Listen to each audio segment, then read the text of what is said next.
Hello people on YouTube, welcome to another video here on Living Room Gear Demos. If you are new to this channel, welcome, please subscribe. I mostly do demos of pedals and guitars and amps, but also do some more informal stuff like this. In this video we are taking a look at what is my favorite way to practice the guitar. Honestly, I think playing with other people is the best way, but not all of us have that opportunity. Maybe we don't have a place to practice, maybe there are not people in your area to play with. Then I find a looper very useful to have. I kind of discovered this when I got my Headrush pedal board. I have used a looper before that. But I never really got into it. But on the Headrush, the looper is very powerful and easy to use, so I started to using it more and more when I was practicing, and I find that it helps me a lot with timing and being creative, because you can record stuff and listen to it. You can record stuff and find different parts together with the first thing you recorded. And I also find that it helps me a lot with improv stuff. That's something that I really need to practice, and a looper is just great for that. I do enjoy backing tracks, but most of the backing tracks that I can find, at least, they're often very bluesy. I don't mind that, but I want other stuff as well, and I like being creative and to use that at the same time as I'm practicing my improv stuff. So what I've done now, I just set up a board here on my Headrush with a good clean sound. I have some overdrives and fuzzes, and I'm just going to show you how I use a looper to practice.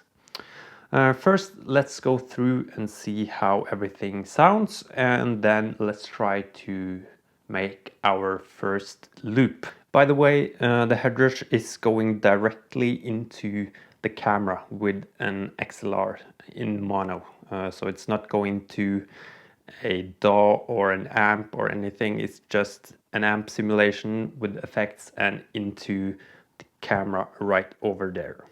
Okay, so the first thing I added was an amp and a cab. I think it's kind of their take on a Vox AC30, and the clean sounds like this.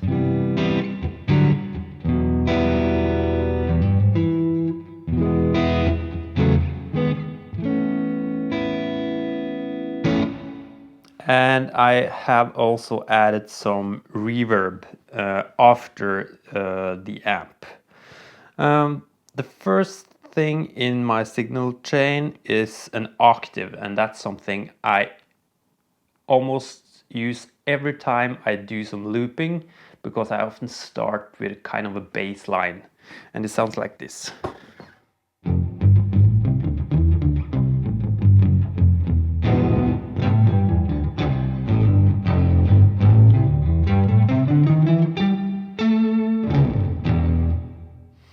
You don't need this, of course. You can play bass lines with your guitar, it will work fine, but I really like to have an octave pedal. I have that on my regular pedal board as well. The next thing is a boost.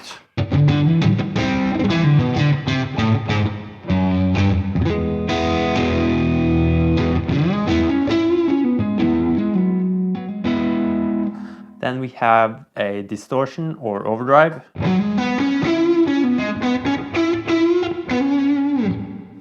Then a fuzz.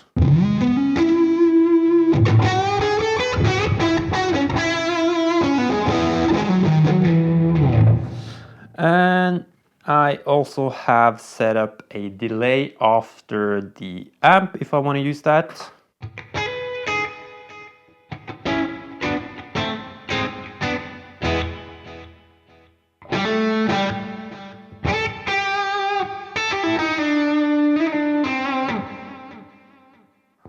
And maybe some of you saw a video that I did a while back where I talked about the pedal that I disliked the most, and I actually said a wah pedal. But after getting the head rush and having the opportunity to play one, again, it's been a while since I used a wah, I really like it. So I also set up a wah pedal on this board.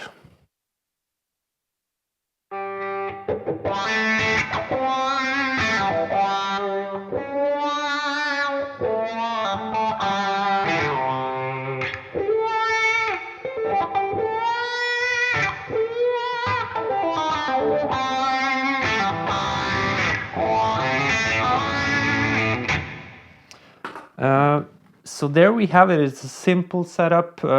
Probably the most important thing to me is to have the octave and maybe an overdrive, but you can do this with whatever you have basically. So let's get into the looper. So what I'll do first now is just to put on the octave and maybe the boost to give it a bit more thicker sound. And that's it. I'm turning off the delay because I don't want that on the bass line. And then we can go into the looper, and I basically just start off with playing a bass line, and maybe I add something on top of that. Maybe some chords, maybe some more percussive things.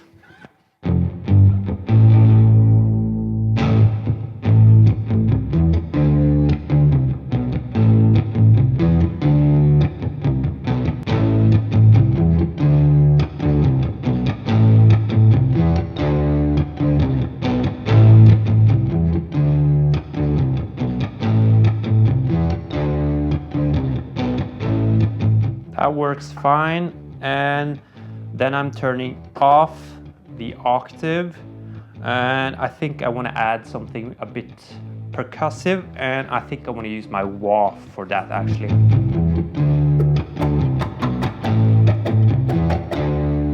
Something like that.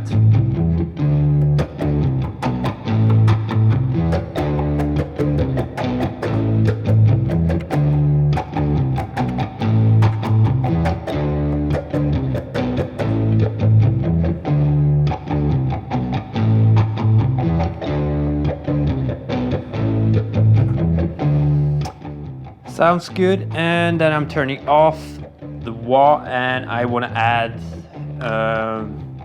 like a bed chord around that.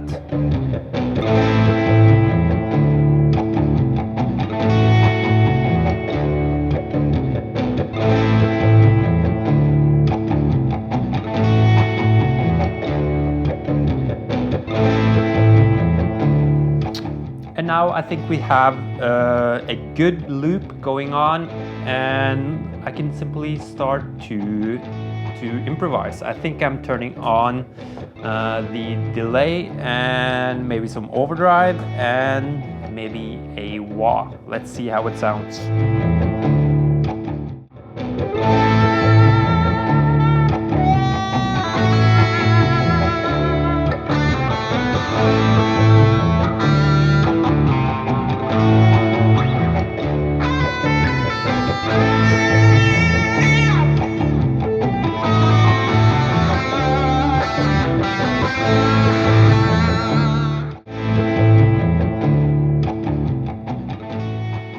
On the head rush, you can also turn down the loop. You can do this on most looper pedals, I think. But I can turn down the loop so I can hear my improvising a bit better.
So there you have it. Little did I know that I created something that sounded like Santana at Woodstock, but that's just the way it is when you're looping. You kind of never know what you end up with.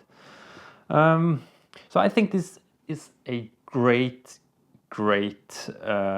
tool to use when practicing. I can't say that enough. And as I said, you don't need all the fancy things. Like with this, I can reverse, I can increase the speed, I can decrease the speed. I have tons of effects on this thing that sounds good, but the only thing you need is a looper, and that's kind of the main point of this video.